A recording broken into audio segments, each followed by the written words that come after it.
Bonjour à tous, sans oublier nos amis francophones et nos cousins canadiens.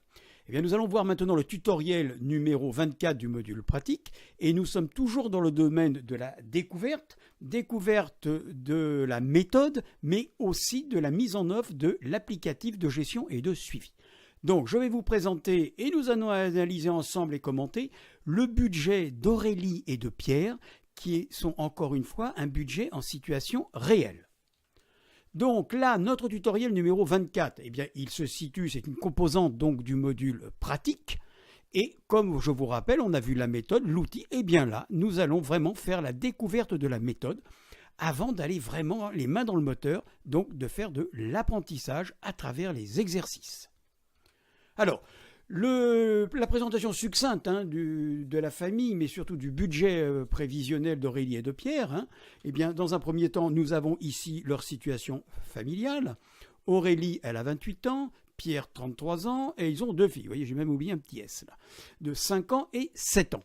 La famille réside dans une grande maison qu'elle finance avec un crédit. Ils aiment les activités sportives et sont inscrits dans un club. Sur le plan professionnel, Pierre est ingénieur, Aurélie est infirmière libérale. La situation de leur budget mensuel, eh bien, en ressources, il y a le salaire de Pierre de 3 150 €, le salaire d'Aurélie de 1 800 € et ils perçoivent 130 € d'allocation familiale. La totalité donc de leurs ressources mensuelles est de 5 080 €. Pour ce qui concerne les charges, leur charge principale s'élève à 2 130 € et ils épargnent 650 € par mois d'épargne de précaution et ça représente un petit peu plus de 10% de leurs revenus.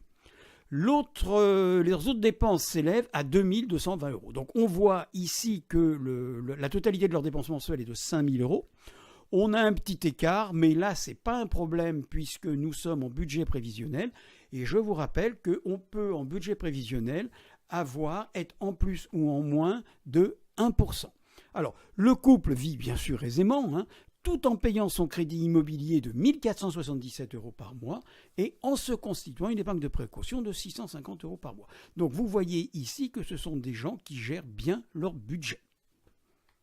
Bien, nous retrouvons ici Aurélie et Pierre dans la présentation détaillée, bien sûr, sur le plan personnel, sur le plan de leurs revenus et surtout sur leur budget et notamment comment ils organisent ce budget et notamment par rapport à leur mode de vie.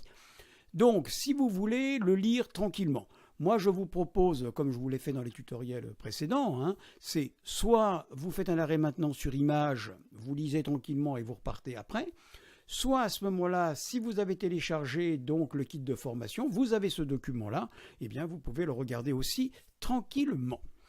Donc maintenant, nous allons aller voir la programmation donc des ressources. La programmation des ressources, bon, c'est simple, puisque là, il y a 2 salaires, donc bien sûr, CRAC, ils se positionnent chaque mois. Les allocations familiales, c'est pareil, et on voit que leur ressource annuelle est de 60 960 €. Bien évidemment, on n'oublie pas au 1er janvier de porter le solde créditeur du compte. Pareil pour le livret A. Donc les ressources, maintenant, on les a bien vues, nous allons aller voir les dépenses. La programmation des dépenses. Alors, la programmation des dépenses, on va rapidement les balayer. 720 € donc de nourriture par mois. Le remboursement du crédit immobilier, 1477, je vous en ai parlé précédemment. Ils ont un petit crédit à la consommation parce qu'ils ont racheté des meubles. Et là, ils ont pris un petit crédit. C'est pas bien méchant. Les charges de gaz, d'électricité et d'eau, ils en ont pour 170 €. Alors par contre, ils ont les frais de garde. Là, les frais de garde, c'est 600 € par mois, ce qui est quand même pas neutre. La taxe d'habitation, ils la payent encore, mais ils ne vont plus du tout la payer, bien sûr, comme tout le monde. La taxe foncière, elle n'est pas trop chère encore. Ils ont leur abonnement Internet et ils ont leur abonnement de leur mobile. Alors, on monte. Ils ont des péages, puisqu'ils vont travailler avec leur voiture. Ils ont leur assurance voiture, le carburant. Là aussi, attention, c'est du carburant pour aller au travail.